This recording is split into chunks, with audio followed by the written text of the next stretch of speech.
Hello everyone අද මම ඔයගලන්ට අරන් ආවේ අපේ එදා මූවි නයිට් එකේ part 2 වීඩියෝ එක. මම කිව්වනේ මූවි එක ඉවර වෙලා මොනවද අපි කරේ කියලා ඔයගලන්ට අරගෙන එන්නම් කියලා. අපි පරක්කු වෙලා ආපු නිසා පොඩ්ඩක් ෆොටෝස් ගත්තා මදි කියලා හිතුණා. ඉතින් මූවි එක ඉවර වෙනකම් අපි ආපහු අපේ ෆොටෝස් ටිකක් ගත්තා.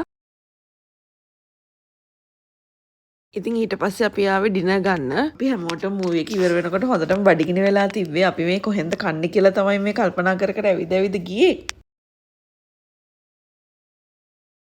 ඉතින් ඊට පස්සේ අපි ඩිසයිඩ් කරා මේ චයිනීස් රෙස්ටෝරන්ට් එකෙන් ගන්නවා කියලා. තව ඒකට එහා පැත්තෙම චූටි ඩම්ප්ලින් එහෙම තියෙන අවුට්ලට් එකකුත් තිබ්බා. ඒකෙනුත් අපි ඩම්ප්ලින්ග්ස් උත් ඕඩර් කරා.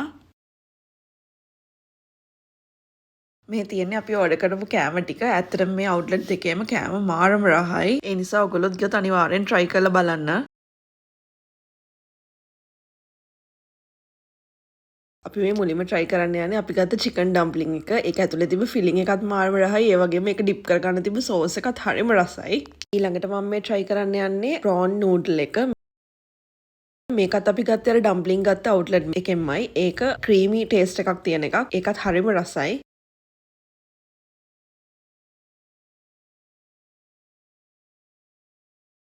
මේක තමයි ඉතින් ඇත්තටම අපි ගත්ත ඔක්කොගෙම මගේ නම් ෆේවරිට් මුනේ. තව අපි අර චයිනීස් රෙස්ටෝරන්ට් එකෙන් ගත්තේ මේ chili chicken fried rice එකයි තව hot butter cuttlefish තිබ්බ fried rice එකකුයි. මේ දෙකත් හරිම රසයි. ඉතින් අපි කාලෙකින් හම්බුන නිසා හොඳ chat එකකුත් දාගෙනම තමයි මේ ටික කාලේ ඉවර කරේ. ඉතින් මෙහෙම තමයි අද අපේ movie date එක ඉවරුනේ. ආපහු වීඩියෝ එකකින් එහෙනම් ඔයගොල්ලෝම හම් වෙන්නම්. Thank you for watching. Bye bye.